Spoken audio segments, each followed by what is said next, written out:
hope you're not expecting another hate video on this movie. Alright, today we're going to be taking a look at Transformers Revenge of the Fallen, released in 2009. And let me tell you, I am excited to talk about this movie. I'll go ahead and let you know now. I think this movie is way overhated. I love this movie. It's my personal favorite of all Transformers movies, not just the ones directed by Michael Bay. And you know, I just get kind of tired of seeing this movie get dogpiled with all the hate, so I'm pretty excited to add another perspective to it. So after the first 2007 Transformers film was a huge success, making a lot of money and getting pretty decent reviews from people, a sequel was obviously put into motion. There were a lot of early rumors and alleged leaks. Like, I remember one thing was someone posted a plot synopsis on IMDb where it was like Scorponok was going to sacrifice his spark to resurrect Megatron or something, and just a whole bunch of weird stuff. Of course, one of, if not the biggest thing to happen to the movie early on is the writer's strike. This happened at the end of 2007 into early 2008. Unfortunately, Revenge of the Fallen was hit pretty hard by this, and they only had I believe Michael Bay said, a 12 or 13 page outline of the film, which was enough for them to go into production, and Paramount wasn't changing the release date or anything like that, so they kind of had to keep it going. So yeah, that's a big aspect that we will certainly talk about later. Jazz's custom Pontiac Solstice was seen being transported, so people were like, oh my god, Jazz is back, even though he was not coming back. And then I know one of the first big things was at the MTV Movie Awards when the first Transformers won, I believe, Best Movie. Michael Bay was there to accept the award, and he announced that the next day they would start filming. If I am remembering this correctly, in June of 2008, the subtitle Revenge of the Fallen was revealed, and from there on, we had random leaks here and there. There was stuff of like, oh my god, Jetfire is going to be in this movie, RC, Wheelie, Megatron's coming back, with even full concept art leaking. Obviously, due to the name of the film, there was all these different theories and whatnot about the Fallen. Who or what is it? I remember this one idea where it was like the Fallen was the name of this army that was supposed to guard the Allspark or something, which was kind of neat, but eh. Later on in the year, we got toy leaks. I remember seeing Deluxe Sideswipe and Leader Prime early, I believe Sideways, and one of the Megatrons as well. But then in February of 2009, with the Super Bowl that year, we got the first teaser, and I gotta tell you, I love that. I rewatched it so many times. I love the background music. Everything just made it seem so dark. We got to see some new designs here and there. Optimus Prime getting his faceplate smashed. And then a few weeks later, the first full teaser trailer was released with the 2009 Friday the 13th reboot, which I've reviewed over on the channel. You should check it out. And man, that trailer is so good. It still gives me chills to this day. Just once again, keeping up that dark feeling, the music, and then that ending bit with the revenge is coming and it splinters into the Decepticon logo. Just thinking about it right now, chills. Toy Fair around that same time, I want to say it was even the same weekend, revealed some additional things like Devastator, who was also rumored. In mid-April, there was a sort of trailer released where it was called like Show West footage, and what's interesting is it shows what we now know to be an alternate scene of Sam talking to Bumblebee, including Bumblebee actually talking with his voice, which is neat because like he says Sam. So it's like a whole nother alternate scene, and if it's still out there, I'll link down below in the description so you can watch it, because it's very neat to see that. I remember that was sort of a big deal when it came out, because I was like, oh wow, is that Blackout in the background? Which we'll talk about later. And then towards the end of April, I believe, it was either end of April or beginning of May, the full trailer was released. And man, once again, I must have watched that thing so many times. It's so good. I love that they used the actual score in there. They used Scorponok from the first movie, which was one of the best pieces of music from the first movie. Definitely one of the most iconic, I would say. Like, they definitely knew what they were doing with that one. I love this trailer though. I remember I saw it in the theater twice. Once with X-Men Origins Wolverine, because of course I went and saw that movie. And then once with Star Trek. The toys for Revenge of the Fallen came out at the end of May, which I started to get. I love them. I still have a good chunk of them. And then of course the movie itself came out at the end of June. I remember I saw it opening weekend early on a Saturday. It was very early afternoon. I saw it with my dad, my cousin, and a friend of mine. And even then, walking out of the theater afterwards, I love the movie. It's one of those things where I could tell that it wasn't as good as the first movie quality-wise, but for some reason I enjoyed it more, and I still kind of do. Revenge of the Fallen has a lot of flaws, and I'll definitely get into them, but I feel like it's a very fun movie. It has some of the best action scenes in the entire franchise, let alone just the movie franchise. Lots of cool character designs, the CGI is great, but it is definitely flawed. On the whole, you know, I can understand why people don't like Revenge of the Fallen. It's just a lot of its flaws honestly just don't bug me, and there's dumb stuff that I can easily ignore, and there are many aspects of this movie that I believe have been way overblown over the years. And hell, I think they were really overblown at the time. Getting into the movie itself, it starts out in 17,000 BC, where an ancient tribe comes into contact with a large machine and Transformers. A character that will later be revealed to be the Fallen notices this tribe and proceeds to attack them. After that, the movie starts out in 2009, 2 years after the Battle of Mission City in the first movie, where the Autobots are in Shanghai looking for Decepticons. The Autobots have formed an alliance with the humans called Nest, which is led by Lennox and Epps from the first movie, and they come into contact with a large Decepticon named Demolisher and a smaller one named Sideways. And after some chasing and fighting, both are killed, although Demolisher leaves a cryptic warning of, "The Fallen shall rise again."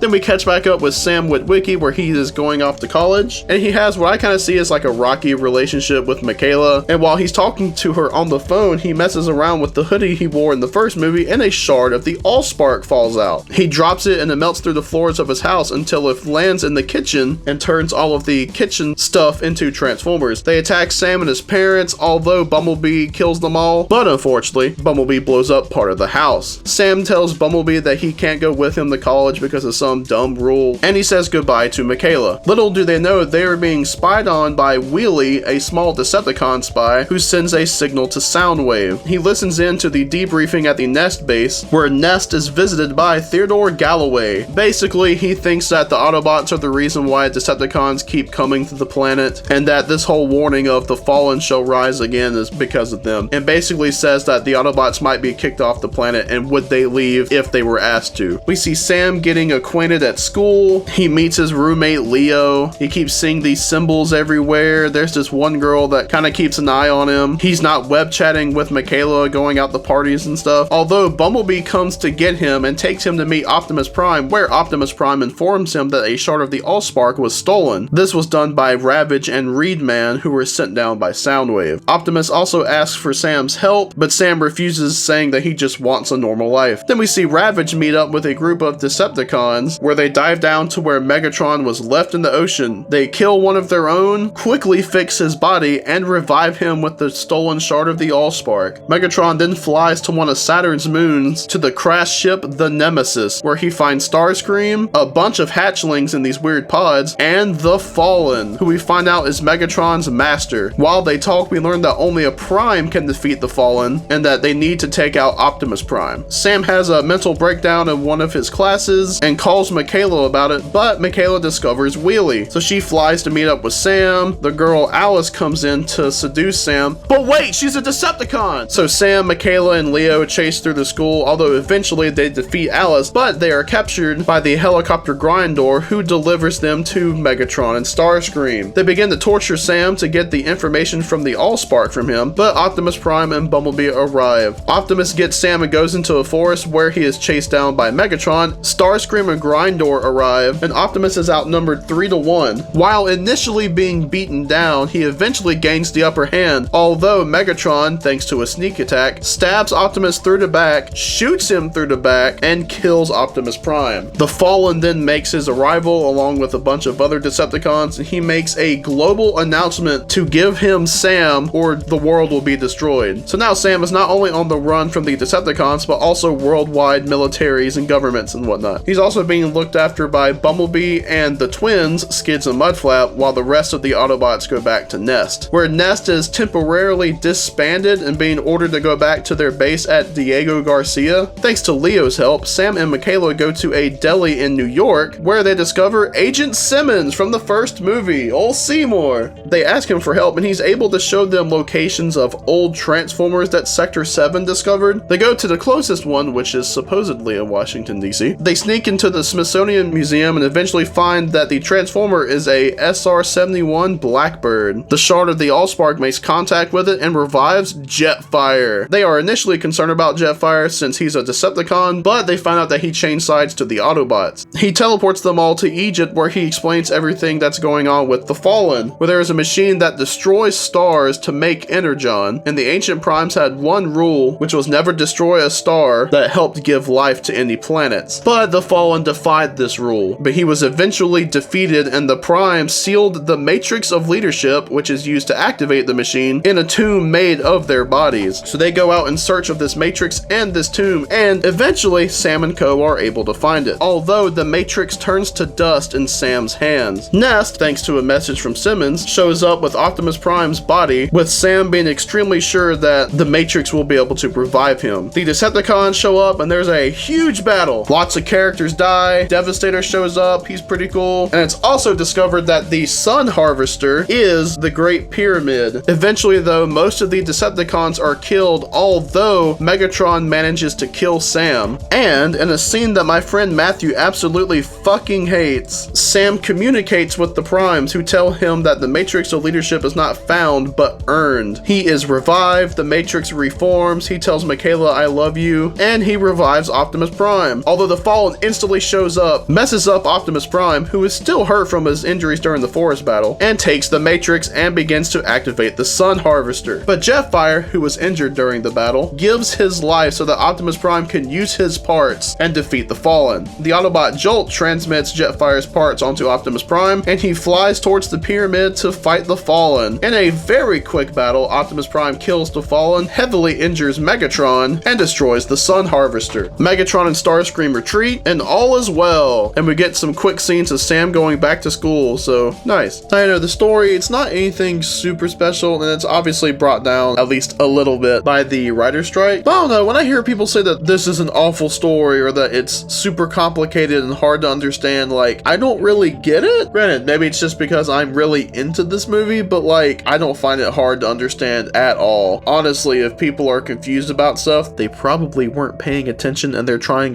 really hard to make the movie sound stupid. I know obviously to a degree, I'm very easy to please. I'm not going to deny that, but like, I even feel like for a movie that had the problems that it did with the writer's strike, story-wise, I feel like it turned out about as well as it could and maybe even better than it could or should have. I don't know, I just don't really have a problem with the story in this movie. Now, getting into characters, we'll start with the humans. Of course, there is Sam Witwicky, again played by Shia LaBeouf. I like him a good bit in this movie. I think his performance is fine. He kind of has the standard hero thing in sequels of refusing the call. It's basic, but I enjoy his story of kind of wanting a normal life, but then being brought back into all of this. And I really do like the story of him kind of having to take a leap of faith with the Matrix and reviving Optimus Prime. Again, there's not much there, but there's something about that I do like a lot. And I do think his story here and his story in Dark of the Moons kind of complement each other, just because, as stated before, at the start of this, he doesn't want to be involved with this stuff anymore. He just wants to have a normal life, and then he goes through all of this again, and then in Dark of the Moon, he realizes he wants to do more with it, and that he doesn't want the normal life. And you know, I see people say, oh, it's a contradiction. Like, no, it's not. It's a thing called character development that you people tend to say these movies don't have. Anyways, though, yeah, I do like Sam in this. I want to say, though, that bit after he's able to get out of Alice's grip and he starts screaming makes me laugh every time. I love it. Megan Fox is back as Michaela Baines, and I don't mind her in this. She gets a lot of hate for her acting, and kind of like what I said with the first movie, she's fine. Like, I don't know. I'm not really bothered by her acting, and even though I'm kind of wishy-washy here and there with it, I actually do like the scene where she's just crying over Sam's apparently dead body. It's not a fantastic performance, but there's a part of it's kind of like, oh damn, like that sucks. But yeah, she's a solid alright in this. There's Sam's roommate Leo Spitz, and he is a very common complaint about this movie, and a lot of people don't like him. I don't mind him. him. Granted, he does get on my nerves too. Like, I could have done without the whole, like, you landed on my testicles joke. And he really didn't serve a purpose for most of the movie. Like, really, after he leads them to Simmons, he could have just gone somewhere. I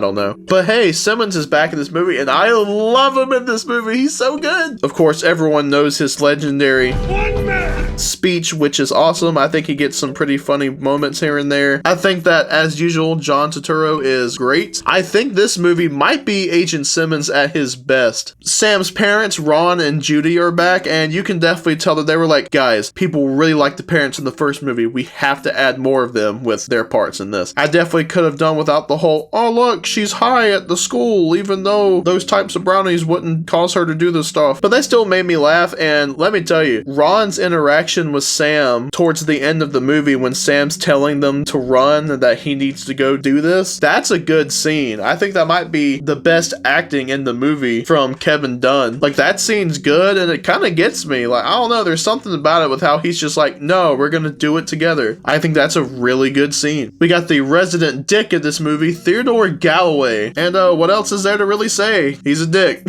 He plays the part well, though. I thought the guy playing him was pretty good. Seeing him get sucked out of that airplane with the parachute was pretty satisfying. Of course, you got our boys, William Lennox and Sergeant Epps back. Both of them are good, but I feel pretty underutilized in this movie. Not to mention, Epps always has some sort of like one-liner in this, and I don't know, sometimes they don't really work for me, if I'm being honest. I think they're fine in here, but definitely just underutilized. And this movie also introduces General Morshower, who returns in these movies in Dark of the Moon and The Last Night. Again, not much to him, but I like him in this, and it's just funny because the actor, Glenn Morshower, was in the first movie as a separate character, and then here he is just playing a new one, so I don't know. Then you have random characters here and there, like Leo's friends, or the professor that's a Rainn Wilson cameo. Alright, getting into the robots, as usual, we'll start with the Autobots. Of course, there is the leader, Optimus Prime, and he's great in this movie. Love him. Granted, he is gone for a pretty good chunk of the movie, but I like him a lot in this. I love his scenes talking with Sam and Theodore Galloway. Love the action side to him, and I love the more ruthless side. I know someone watching this is like, oh my god, but I don't know. I kind of like violent Optimus Prime. What can I say? This movie has the legendary, for better or worse, give me your face line, which I tell you, man, I love it. It makes me laugh every time. Just because even though I do love violent Optimus Prime, there is a part of me that's like, wow, he really ripped off the main villain's face while saying, give me your face. He had a really awesome entrance at the start of the movie with dropping out of the plane, transforming, parachuting, and then transforming back into the truck, which is the only time I'm pretty sure that we see him turn back into the truck in the first three movies. I just want to say between Prime's entrance here and Iron Man's entrance in Iron Man 2, which is similar, Optimus did it better. But he also gets a bit of an upgrade towards the end of the movie with combining with Jetfire, and that looks super cool. It's a nice reference to Transformers Armada, and it looks awesome. I think it's my favorite upgraded or combined form for Optimus Prime across the entire franchise. Next up, we have Bumblebee, and it's funny for me, I actually don't feel like Bumblebee really does a whole lot. Like, he definitely gets scenes here and there. He kind of has a nice heart-to-heart with Sam after Optimus dies, and Sam sort of blaming himself, and obviously gets a big action scene with Rampage. But I don't know, I feel like he really blends into the background sometimes. Maybe it's because they kind of walk back on his whole, he got his voice back at the end of the first movie, which Sam says he's playing it off. He does get a little bit of a design difference where he's a slightly different model of Camaro. It mostly boils down to like the parts of the front end of the Camaro that form the chest look different on the robot mode. Yeah, Bumblebee's coolness, like I said, very awesome fight with Rampage, kills Ravage very brutally. But yeah, it's kind of surprising to me just how little I feel like Bumblebee really does in this. It sucks to say, but aside from two notorious characters we'll talk about soon, pretty much the rest of the Autobots don't have a whole lot to do. Like Ironhide, he's great. He does get a little bit of spotlight in the start with a very cool 360 transformation. I love his punk-ass Decepticon quote. Helps Optimus take down Demolisher, and I really do enjoy him getting pissed off when they just drop Prime's body and Galloway has them all surrounded. Love that bit. He definitely has his moments. He pops up and says stuff here and there, but he just doesn't do a whole lot in this, which really sucks because Ironhide was a favorite of mine from the first movie. I know a lot of people liked him, so yeah. Ratchet's even worse. Like, he just kind of gets a line here and there, and you see him firing a gun here and there. That's basically it. There's Sideswipe, a new character. First of all, this is one of the best designs in all of the live action movies. Sideswipe looks fantastic. I love this Corvette mode. I like the hardtop more than the convertible from Dark of the Moon. But yeah, he just looks awesome. He has a pretty good entrance with taking down Sideways and the whole damn I'm good. And that's basically it. He pops up here and there. He kind of has a line, and that's basically it. And you might be sensing a trend here with how some stuff goes with characters in these movies. Then there's the RC triplets, RC, Chromia, and Elita 1. They're introduced and apparently killed off in these movies, even though all three survived the movie in the comic books. But yes, they are apparently killed, with only one of them not being shown to be killed on screen. And the funny thing is, if you look closely, Elita 1's actually killed by Starscream, because she gets hit by a missile, and whenever the scene cuts, the direction that comes from, you see Starscream in the background. So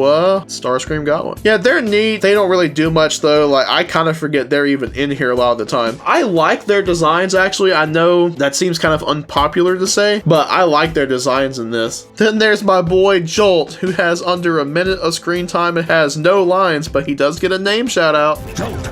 His design's super cool, and what's crazy is the stuff that we got for him for so long was based on the concept art. It wasn't until 2021 with his Studio Series figure that we got a toy or even artwork that showed his correct head and a more movie accurate design. Because otherwise, he's just in the background here and there. You see the Chevy Volt, which looks like a pretty cool car. I love the blue. He has a really cool bit that's only in the background shot of one random scene during the desert battle where it looks like he's shooting lightning at the Decepticons, which is super freaking cool. And man, those whips, I wish we could have seen them more. And of course, he combines Optimus Prime and Jetfire, which is really the only scene to get a good look at him. There are two ex-Decepticons in this movie, being Jetfire and Wheelie. I like Wheelie a lot in this. He's voiced by Tom Kenny, which kind of cracks me up to hear SpongeBob say some of the words that he says in this. Like his voice, I like the design. It's maybe a little too gremlin-ish for me, but I do like it on the whole. And I like Wheelie in this. He's my favorite version of Wheelie, but like that mostly just comes down to like he doesn't suck and he doesn't rhyme. So hey, Jetfire, I love Jetfire in this movie. He is kind of tied for my favorite version of the character because I really love Armada Jetfire as well. Between just the character and the design, it's definitely between those two. You know, I don't mind G1 Jetfires or, you know, Skyfire, but they're just kind of boring. Jetfire is great in this. He makes me laugh. I love his voice, love the design. Just kind of wish he did a bit more. The only time he fights, you know, he kills a Mixmaster pretty quickly, but immediately gets messed up by Scorponok. But hey, I do enjoy his heroic sacrifice. He was pretty cool as a corpse backpack. And, alright, let's get to it with the twins. Skids and Mudflap, notorious characters in the worst way. I'll be honest here, I'll keep this very brief. I actually kind of like the twins. I don't mind them. There's a few scenes that make me laugh. Like, bro, back when I first saw this, that whole "it's supposed to hurt, it's an ass-kicking" scene made me laugh my ass off. They've had some racism accusations with the characterization and even the designs, even though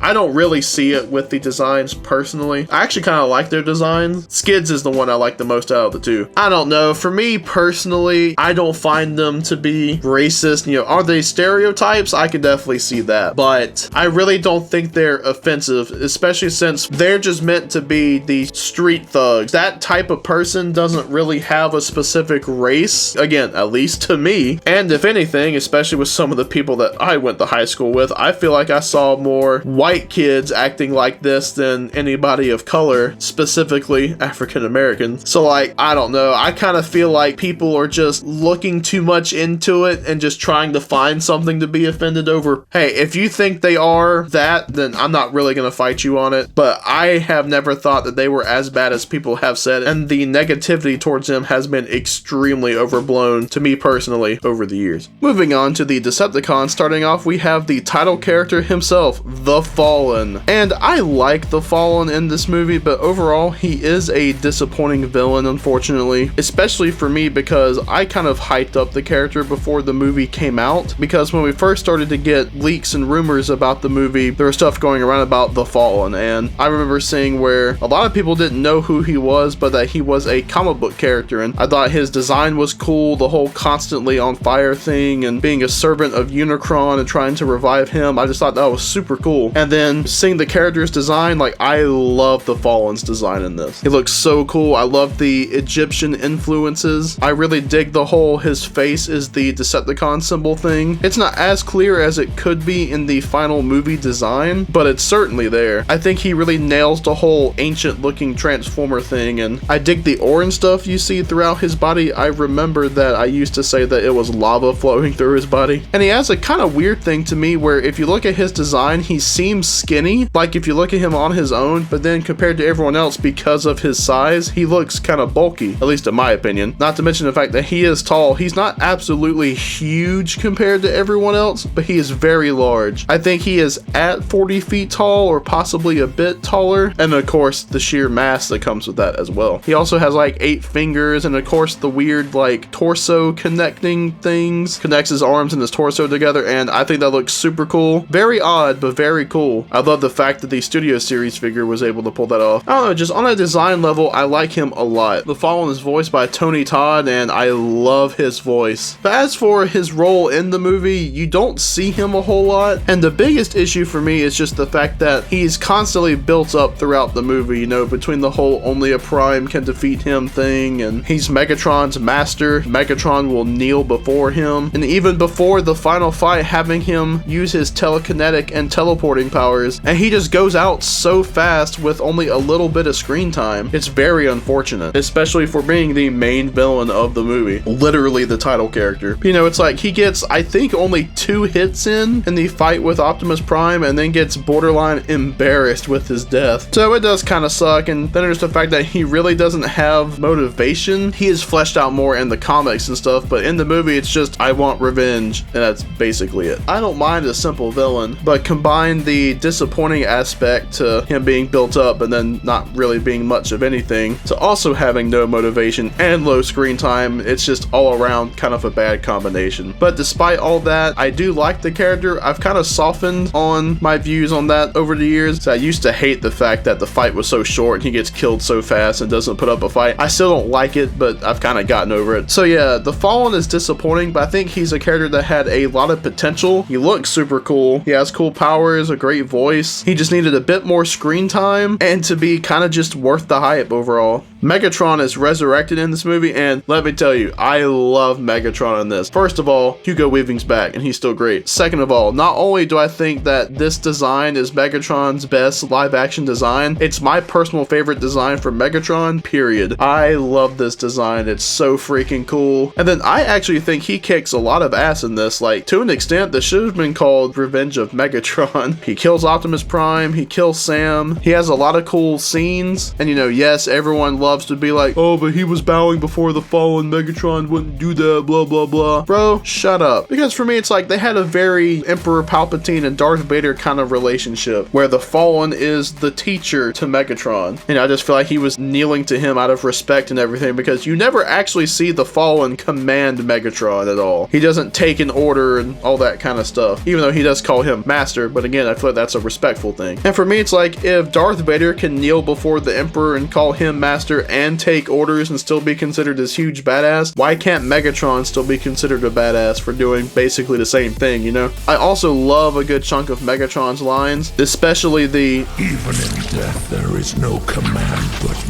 mine."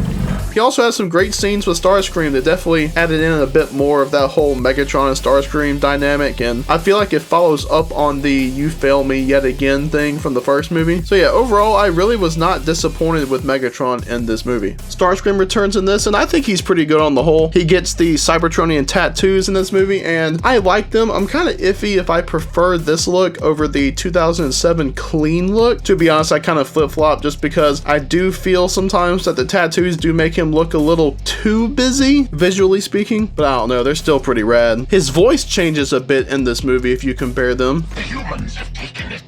Sometimes cowards do survive. I like the new voice. I don't know if I like it more than his voice in the first movie. This one's definitely a lot more of a kind of classic sounding Starscream, and that's definitely super cool. But I don't know, I really do like that deep voice from the first movie as well. Also, that "cowards do survive" line, great. One of my all-time favorite Starscream quotes. Soundwave is introduced in this movie, and I love this Soundwave. I think this is a perfect update of the character with him being a satellite in space. I just wish he would have done more. I really don't care that he doesn't have the vocoding. Again, this is just one of those things for me where it's like it's a different version of the character, but I think it really works for this version of Soundwave. He doesn't get a whole lot to do, but I think he's pretty cool in this. With Soundwave is Ravage, who he does launch out of his chest at one point. I love this Ravage. This is my favorite Ravage design. Just looks super cool. I love his growls and like the sounds that the guns on his hips make. He definitely gets some cool scenes here and there. Kind of sucks that he dies. Hey, if you want more Ravage, you can check out some of the comic books that came out after Revenge of the Fallen. There is the Microcons, as they are apparently called. You know, the little ball bearings that turn into these little kind of like spider looking things that all then combine into the razor thin Reed Man. Reed Man's real cool. He's kind of just a one scene gimmick to an extent, but I do like him, especially, I mean, he jumps through a guy. Like, it's pretty awesome. Too bad we never see him again. There's also Scalpel / the Doctor, and he's great. I actually wish he would kind of pop up more. I think as a Decepticon medic, he's pretty cool. I'm sure for some, the whole kind of like stereotypical evil German doctor might be a bit much, but as everyone knows, it's okay to poke fun at the Germans like that. He also just disappears in the movie, whereas I know he was killed in the novel. I can't remember if he's killed in the comic though. Then there's Alice, played by Isabel Lucas. I don't mind her. I think the whole idea of a pretender could be kind of cool in the movies. It could kind of lean into a Terminator type thing, which is kind of what this does. One thing they leave out though, and once again going to the novel and the comics, she actually was supposed to be based on an animatronic from an Alice in Wonderland like ride or attraction or whatever, and that's why she's called Alice and why she has that form to begin with, which I think is pretty cool. You know, obviously they never do anything with that in the movie, although when Leo and Michaela show up to find Sam with her, he's talking like he found out something that he needs to tell Sam, and that's what happened in the novel. Was he saw an advertisement or something like that for this attraction, and he was like, oh my god, that looks just like her, and kind of put two and two together. She's cool. I really love the thing where like the human tongue is on the end of the tentacle coming out of the robot's mouth. Kind of a nice, you know, gag, gross out moment there. There's Grindor. Not too much to say about him because he is just a model reuse of Blackout with some rust on him, and depending on the specific scene or even shot, he's also bigger, and he's fine for a random Decepticon grunt. Apparently he was meant to be a resurrected Blackout, if for no other reason than the fact that he has the rust, kind of like Megatron does. It would also help fix the number goof that's mentioned whenever the Decepticons are rising out of the ocean. And also the video game for Revenge of the Fallen apparently had to re-record dialogue to use the name Grindor, and that Blackout was in the internal files of the game. But yeah, for a random just kind of quick character, he's fine. Then there's Sideways, and I like him a lot, although he does reuse a good bit of stuff from Barricade, and at one point was apparently even kind of meant to be an upgraded Barricade, but he's mostly in vehicle mode and you barely see him in robot mode. Shares a lot with Jolt in that regard, and then is very quickly killed off. But hey, he has a pretty cool design, and he's had some pretty cool toys over the years. That original Revenge of the Fallen Deluxe is real cool, and the Studio Series version is awesome as well. Scorponok makes a brief return in this, and it's borderline pointless because he's instantly killed. Good job on tying that loose end, I guess. There's Insecticons in this, and I dig this interpretation of them as being these little scouts that can go out and get into small places that bigger Decepticons couldn't. Also dig the design. The little scout class toy from the Hunt for the Decepticons line is super cool. You see a random Decepticon during the final battle that looks like Bone Crusher, and you even see the Buffalo vehicle. We're introduced to the protoforms in this movie, which, you know, get used to seeing protoform Decepticons since they're basically stormtroopers. I dig these designs, even if they are a bit plain, but they're kind of meant to be generic army guys, so I don't really mind that. I like them though. They look cool. I think they work for what they are. On the Nemesis, you see Decepticon hatchlings, one of which seems to be a young version of a Rampage type robot. Kind of a random thing to introduce, and you see some at Dark of the Moon, but they don't really do anything with the hatchlings. Then the big team in this movie with the Decepticons is the Constructicons. Of course, they form Devastator. In the movie itself, you have Mixmaster, Long Haul,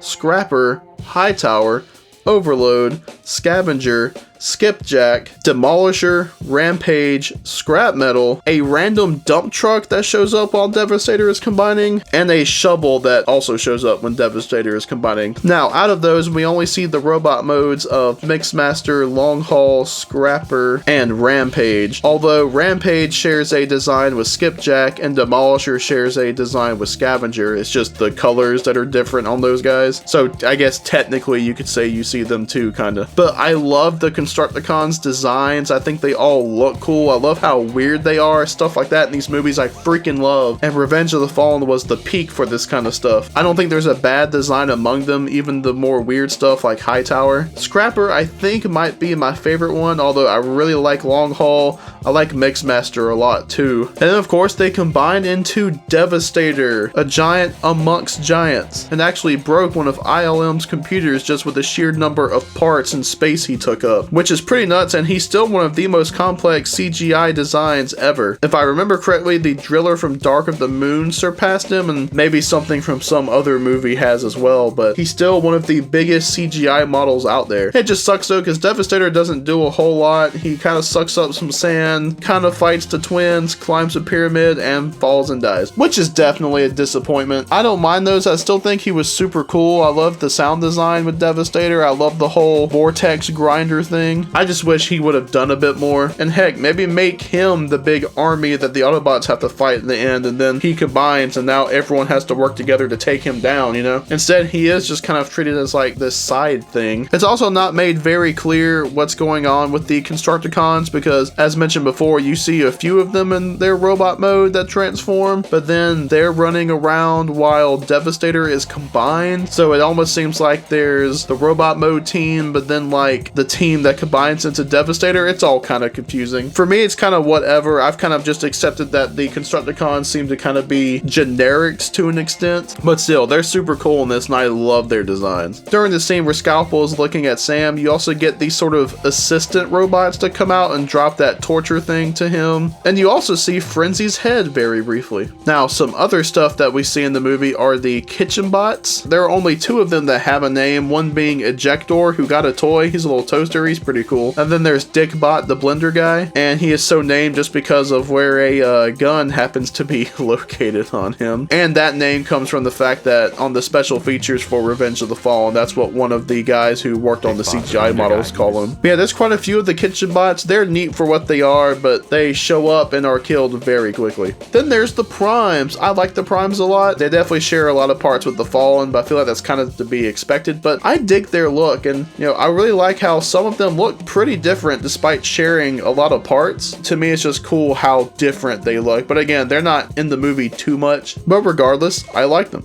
Alright, next up we'll be taking a look at one thing that I feel like this film does fantastically well, which is the action scenes. While all of the Michael Bay Transformers films definitely have their moments, I think that Revenge of the Fallen has the consistently best action scenes of the entire film franchise. The opening in Shanghai is great. It's an awesome reintroduction to characters and introduction to others. Even a smaller scene like Ravage breaking into the nest base to get the Allspark shard is super cool. But of course, the best scene in this movie is the forest battle. I love the forest battle. I used to call this my favorite action scene in any movie, and it still might be my favorite one. It's just so freaking good, man. I really like how everything goes, and you definitely have to watch the IMAX version. It has a few bits extended here and there, and an entire scene that's not even in the theatrical cut, which really helps to show how outgunned and obviously outnumbered Optimus Prime is in that fight. Plus, there's just a whole bunch of really cool small details, at least in my opinion. Like, there's a bit where if you watch closely, after Optimus tosses Starscream aside, he aims to shoot a rocket, and he does shoot it off, but he falls over as he does so. Then Optimus throws one of his swords into Grindor's knee. I think most people know that one, but still. And then just before his head is pulled apart, Grindor pulls that sword out. Yeah, just overall, I think this is a fantastic action scene. The music's great, the choreography is great, I love what the characters do in it. It's just all around a great scene. Plus, hey, the bad guys win in the end of that fight. Gotta love that sort of thing. But Bumblebee versus Rampage is also a great fight. I really like the intensity of that one because it really feels just like Bumblebee is going at it. Just some of the things that happens to Rampage, and like I mentioned before with Ravage's death, I feel like it's a tad short, but it's still a pretty good scene. And I like the final battle as a whole in Egypt, even though there are bits where it kind of goes on a little long, and I really can't argue the fact that a good chunk of it is just like, hey look, soldiers shooting in the desert. But there's plenty of cool scenes, and I love the bombing scene at the end. That part's cool, and as far as I know, still holds the record for largest explosion filmed with actors. Maybe that's been surpassed, but I do remember it held that record at the very least. The twins' brief fight with Devastator is a bit disappointing, but that just comes down to the fact that Devastator doesn't really have an action scene otherwise. And then I do still feel that the final battle with the Fallen is disappointing on the whole, but I do like the fight, despite how short it is. It's just, again, as I mentioned before, the Fallen had so much buildup and he really should have had a better fight at the end. But hey, in the commentary for the movie, Michael Bay even apologized because he said they were running out of time, so there's that. So yeah, the action's great in this film. I really dig it. There's a lot of other cool moments too, like I really dig when the Constructicons go down to resurrect Megatron, and of course sacrificing scrap metal to rebuild him. Although one thing you kind of have to ignore is the fact that Megatron doesn't really have any yellow on him and none of the parts really match, but hey, whatever. I really like the scene with Jetfire explaining everything with the Fallen and the Primes, and I like when they find the Matrix of Leadership. The Tomb of the Primes was a pretty cool set, and I like the Matrix in this movie a lot. I know some have an issue with it kind of being an over glorified key, but hey, it becomes sort of the thing that we're used to with being a source of knowledge and whatnot, or at least I assume it does. It's not explicitly stated. I also like the design of the Matrix a lot, and what's weird to me is, and a friend of mine kind of agreed with me on this, I feel like it's still kind of recognizable as the Matrix. Yes, it is extremely different to how it's usually shown to look, but I feel like in a very abstract kind of way. I don't know, just kind of something about it. Maybe it's just the blue light in it, I don't know, but I feel like in a very abstract sort of way, it still looks like the Matrix. I feel like this movie just has a lot of really cool concepts, and for me, that's what kind of keeps bringing me back to this one and what helps me ignore or just overlook some of the flaws. Because like I said before, this movie has flaws, which we'll get into, but there's just so much cool stuff. Like, I love the stuff with the Fallen and the Primes, and I really enjoy the whole tying it into Egypt, and the Great Pyramid is the sun harvester, and you know, obviously the Fallen and the Primes had an influence on Egyptian culture. All you have to do is look at their designs and you can see that. There are just a lot of really neat things in here that I know aren't really done particularly well, but it's still, I don't know, it's just super cool. Like, I find this version of Devastator super cool. I wish we had gotten more of Jolt and his lightning powers. I like the idea of Megatron kind of having this ancient teacher whose literal face is the Decepticon symbol. And hey, maybe Optimus Prime ripped off the Fallen's face because of that, and also as a way to say fuck you to the Decepticons. And you know, as cliche as it might be, I kind of like the whole Optimus is the last Prime thing, and I really dig the whole Prime lineage stuff in Transformers lore, and I feel like this movie helped kind of bring a lot of that stuff to the forefront in a way with the franchise as a whole, just because right after this we got stuff like Transformers Prime, and even though I haven't read through the IDW universe, I know they dive into stuff with the Primes and the 13 later on. I'm not going to say that this movie directly inspired all of that. I just do find it kind of telling that the movie takes a look at the ancient history of the Transformers and the original ones and whatnot, and then other versions start bringing that to the forefront as well. Another thing that I enjoy about this movie is the feel and the scope, and I do think a good bit of that comes from the concepts and ideas. Between the ancient history, the globe-trotting to these locations, that sense of adventure, it just has a really cool, adventurous feel to it, and I definitely think more so than any of the other movies do. Another thing I want to compliment with this movie is the score. It's great. The forest battle theme is freaking amazing. I love that track, man. The Fallen has an amazing and very ominous and kind of scary theme, just very unsettling to listen to, and I feel like it's a nice contrast to something like Infinite Light, which just sounds beautiful. That's such a lovely track. I love Infinite Light. But then the Nest theme is great. That's one of the tracks that incorporates New Divide by Linkin Park, which all the stuff that brings in New Divide is cool. I'll touch on New Divide more after talking about the rest of the score. I Claim Your Son is a fantastic piece of music. Heed Our Warning is a great track, although that doesn't make an appearance in the movies until Dark of the Moon because it's not in this at all, which I find very interesting. I wonder why it was made for this one, but they didn't use it until the next movie. The Shard is a great track, and that's one of those where it's a pretty consistent theme through the movie, and honestly, I feel like that might be the track that's kind of representative of this movie specifically, maybe. I don't know, maybe that's just me. And then, hopefully, you've been able to download or at least listen to the extended score, because there's so much good stuff in there. But there's one track called The Fallen's Lair, which is just extra creepy. It's the track that plays when Megatron shows up at the Nemesis and talks to Starscream and the Fallen. Such a good piece of music, just sounds so evil, which from that view makes it a very suitable track. Going over to New Divide, I love New Divide. It's weird, I've always liked music, but I was never a big like, I gotta listen to this and that. But then New Divide came along. I was 14 whenever New Divide came around, and I just think it's a great song. It got me into Linkin Park, and like I said, just listening to music more in general. It's great. I remember when the music video for it came out, it was around the start of June, maybe mid-June. At first I was like, okay, I'll watch it just so I can see some of the scenes from the movie that we haven't seen from like trailers or whatever. Then I was like, dang, that's a good song, and I found myself listening to it more and more. Alright, now let's get into some of the more negative aspects of this movie, which I'll go ahead and start off with a big one for a lot of people, which is the humor. Now, me personally, I don't mind the humor in this movie. A lot of it's juvenile, some of it a little too adult, but I find dumb stuff funny. I do think this movie has some genuinely funny moments. The best joke in this movie is at the college with Great Value, Jonah Hill, and Channing Tatum with the whole, We went to get you a tighter shirt. There isn't a tighter shirt. We checked. and then it's followed up with another good bit where the guy's basically like, I'm gonna put my foot in your ass, and Sam says, what size shoe do you wear? But you know, there's stuff like Leo with his pants down, and oh lord, or Simmons with his pants down. Various robots having some gas, let's say. Of course, there's the dogs humping not once, but twice. And the infamous, I am directly below.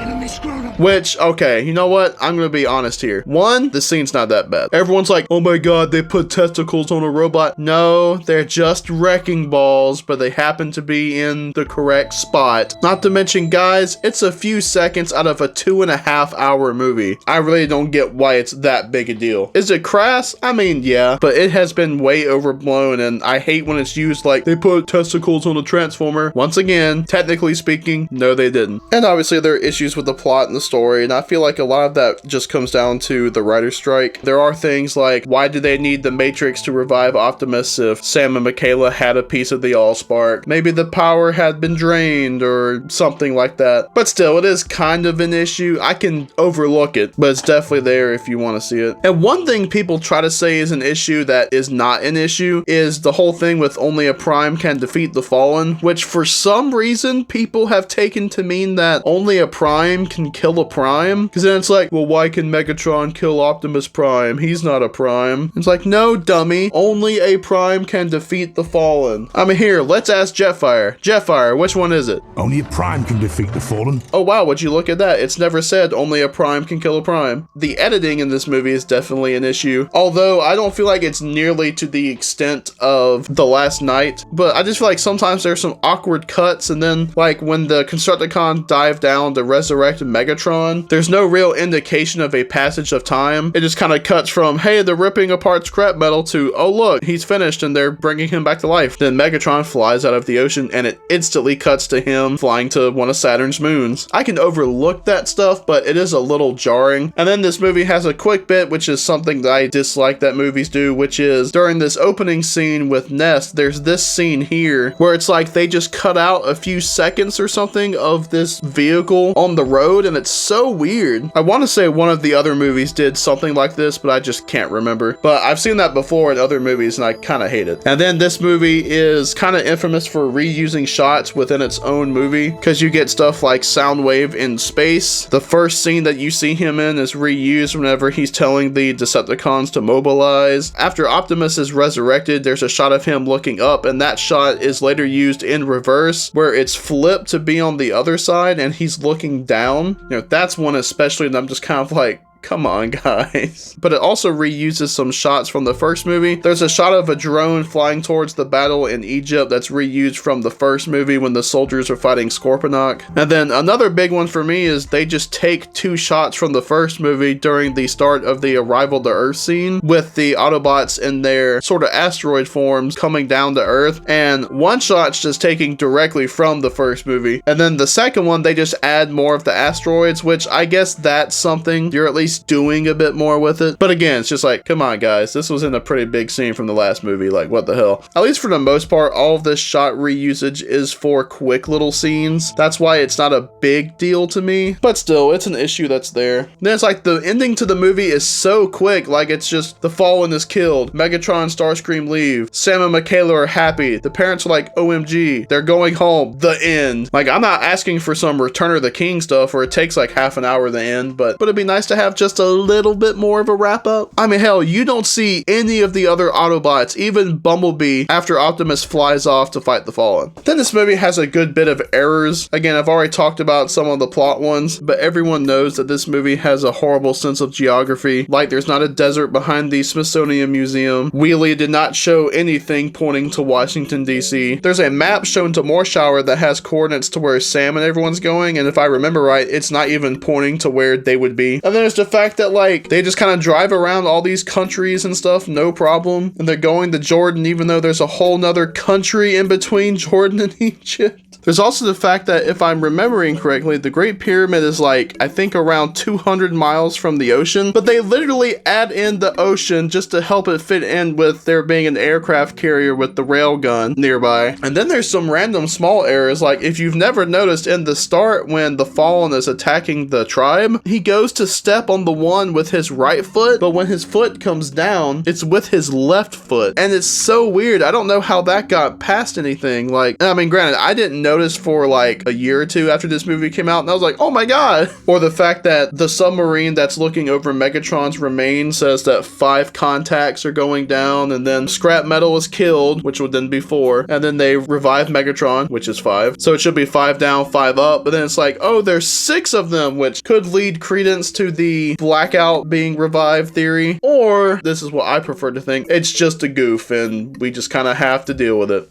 And then in some up close shots of Agent Simmons, you can see the Great Pyramid behind him, even though that's the one that he's supposed to be on. Oh, and of course, I forgot, this whole movie's an error, LOL, look how cool I am. Hating on the Michael Bay movies as a personality, LOL. If you couldn't tell, I was joking because I hate those kind of people. But anyways, another issue that people seem to have is the length of the movie. I am not really bothered by the length of the movie. I like longer movies, maybe not something that's too long, but still. I feel like some of that does kind of come down to the pacing, because for the most part, I feel like the first half of the movie is pretty solid. For me, and I do think a lot of people feel like this, the movie kind of drops off a bit once Optimus dies. I'm not saying immediately at that scene, but around there. I feel like the movie goes along at a pretty consistent pace. Yeah, you got stuff like the parents at the college, but that's kind of whatever. Because later on in the movie, especially once they're in Egypt, and you got scenes of them just kind of meandering about, and Sam and Michaela talking about stuff while looking at the pyramids. Like, some of that can kind of drag a little and just kind of bring the movie to a grinding halt. I can see why it bugs some people. It's just me personally, I am not too bothered by it. There's also just really too many characters in the movie, especially Transformer wise. It's weird because I'm all about having more Transformers, but a lot of the new characters, like say Sideswipe, they'll get an introduction and a line or two, and then that's kind of it. Hell, a lot of the new Decepticons don't really get that. And some characters are gonna kind of get left by the wayside no matter what. Not everyone can be the star of the group or something like that, but so many of them are just kind of there, and they'll say a line or two, might have a fight and then die. And of course, there are too many human characters too. Like, once again, does Leo really need to be in most of the movie? For me, this is one of those things where it doesn't really bother me, but I can totally see why it would bother other people. One thing I wanted to comment on is the IMAX cut of the movie. Whenever Revenge of the Fallen came out, it had a specific IMAX cut. As far as I know, know, it was kind of inspired by The Dark Knight. There were certain chunks of that movie that were filmed in IMAX, so they did sort of the same thing here. Now, it is mostly apparent in the forest battle, like I mentioned earlier, and in scenes with Devastator. The forest battle is enhanced because you have a whole scene that wasn't there before. You get an extra scene of Starscream kind of rolling on the ground. When Grindor lands at the start, that is ever so slightly extended. And after the forest battle music really kicks in, there's a scene where Optimus headbutts Starscream before making his way to Megatron. Optimus jumping off a Grindor and bringing his headless body down is slightly extended as well. Then the last thing that I believe is extended is when Optimus falls to the ground, it kind of lingers on him and Sam on the ground a little bit more. It's just odd how it's just a few little things here and there that are different. Then later on with Devastator scenes, you know, his combination is in IMAX. As far as I know, his whole first attack sequence is in IMAX. In the movie, Lennox is giving commands to Nest, and then it cuts to Leo and Simmons. In the IMAX cut, there's a brief scene of a close-up of Overload approaching, and then it cuts to Leo and Simmons, and then all the Constructicons coming into the quarry. Otherwise, though, I don't think there's much extended there. I think it's just that one little bit that's extended there. Otherwise, it's just, hey, the scene was shot in IMAX. There isn't a whole lot to it, but I do believe that it is the superior version of the film, just because of how it greatly enhances the forest battle. Another thing I wanted to comment on are sort of the differences with the novel, comics, and video games, because all of those are obviously based on earlier versions of the screenplay. One of the biggest things being that the Fallen does not physically appear until the end of the movie. I remember the novel describing how once they found the pyramid, the sky cracked open basically with the portal and the Fallen came through. At that point, Devastator was already combined and he bowed to the Fallen. If I'm remembering correctly, the comic books did this as well, where he wasn't seen until the end of the movie. And this is because the Fallen was trapped in a sarcophagus, which kept him in this sort of other dimension type deal. And this was something that the comic books had to reconcile later on, which they had a clever way of doing that eventually, involving Sentinel Prime's space bridge pillar. Hell, the Fallen being trapped in the sarcophagus and his face sort of coming through, looking a lot more like the Decepticon logo than it already does, is where Megatron gets the idea for the Decepticon symbol. There's stuff where like Skids and Mudflap kind of had their roles reversed here and there, and I remember Mudflap having a lisp in the novel version, and they were far less gangster-like. Jolt is in absolutely none of these things. He's not even in the comics until well over a year later, and at the very least in the comic, and I believe the novel, Demolisher just dies from his wounds instead of being shot by Optimus Prime. They all also had this ending where Megatron went back to the Nemesis and was able to raise a new army. That obviously does not appear in the finished film. And a big part of it is that you learn that Megatron is actually being tricked by the Fallen because the Fallen made a promise to him to make him a Prime if Megatron helped him with all this. And Optimus reveals during the end battle that Primes are born, not made. So Megatron actually leaves the Fallen to die. And in the novel, and I believe the comic, Optimus actually breaks off the top of the Star Harvester and stabs the Fallen in the head with it. So yeah, there's plenty more differences. Those were just some of the biggest ones that came to mind. And if you want to look more into how this movie could have been, definitely check out the novel and the comic. The novel I especially used to love to read, and I actually read that before the movie came out, which was quite interesting. So when this was released, the reception, especially critically, was very negative. Called overlong, barely had a plot, nothing with characters, focusing too much on special effects, the accusations of racism, all that good stuff. The fandom definitely was pretty split and still seems pretty split on it to this day. Some people hate the movie, some people like me love the movie. There's a good bit in the middle, and I would honestly say that the general audience was pretty split too. Overall, I would definitely say that the reception definitely seemed to indicate that people thought that it was worse than the first one. And I mean, heck, even though I might kind of prefer it, that's not something that I would disagree with. But I would disagree with stuff saying that this is just an absolutely horrible movie, or that it was one of the worst movies of the decade. I remember a reviewer saying that. Yeah, if you want to say it's bad, go ahead, but I just feel like that's really overblown. Like, I would say even the worst of the Michael Bay movies, that being The Last Night, doesn't deserve the title as like worst of the decade or one of the worst movies of all time, which I've seen some people try and say that Revenge of the Fallen or even The Last Night are. I just don't agree with that. I don't see it. It made a lot at the box office though. It made over 400 million in the US, and then worldwide it was over 800 million. I want to say it was around $830 million, something like that. I don't remember exactly off the top of my head, but I do remember that it was the highest selling home media release of 2009, you know, DVD, Blu-ray and all that. So that's pretty awesome. And I really do feel like Revenge of the Fallen has had a lasting impact on the Transformers franchise as a whole, for better or worse. It pumped a lot of money into the franchise and helped broaden the appeal. It helped establish some things that have gone forward into the franchise, or helped push things that were already previously established in the franchise. The Fallen as a character has popped up a lot more since this movie. As stated before, the Primes became a bit more of a thing after this, and even if everything didn't completely work out, it definitely did its own thing with a lot of stuff. That doesn't instantly make something good. There were some things I really felt like they tried for in this movie. You know, just for me personally, this movie does kind of mean a lot to me. I got big into the franchise after the release of the first movie, and the build up to Revenge of the Fallen was a big deal. This would have had to have truly been a really awful movie, which it's not, I don't care what anybody says, for this to have disappointed me, and it didn't. I fondly look back at keeping track of the early leaks and rumors and the production of the movie, and checking out some of the comics, and then the release of the film, and then post-release discussions on the movies, the comic books and stuff. But even still, I can understand a lot of people's issues with the movie, but I really just don't see it as the horrible piece of garbage movie that a good chunk of people do seem to think that it is. Is it the most well-made? No. Is the plot as good as it could be? No. Hell, the characters too? No. But I had fun, and sometimes that's all you really need in a movie. And a lot of people have fun with this movie. A lot of people do enjoy it. Yes, that doesn't really fix a lot of its filmmaking problems or storytelling problems, but I do think it does help make up for it. I just really do feel like this movie had a lot of potential, and I like a lot of what it was trying to do, whether it succeeded at doing those things or not. Revenge of the Fallen is a movie that I will always rewatch, and that I have always loved since first seeing it in the theater. And I do hate that it does have the reputation that it does have, but I honestly do believe that it is way overhated and doesn't deserve the reputation. It could definitely be better, but it really isn't the horrible movie that it's made out to be. All of this is, of course, in my opinion. But tell me, what do you think about Revenge of the Fallen? What's your favorite scene? What's your favorite character design? Do you think that it deserves the reputation that it has? Like me, do you think that it's overhated? Let me know down in the comments. I'm sorry that this one took so long to get out to you guys, but I've had a lot of fun working on it, and it's kind of crazy that this one is my longest video up to this point. I never expected to make a video this long. But hey, I love Revenge of the Fallen. I've had a lot to say about it, and this isn't even everything that I could have said about it, but I hope you've enjoyed hearing someone that loves this movie talk about it. Maybe you found out some trivia that you didn't know, who knows. But yes, that has been my retrospective review of Transformers Revenge of the Fallen. As always, I want to give a big thanks to everyone for watching, and have a good one.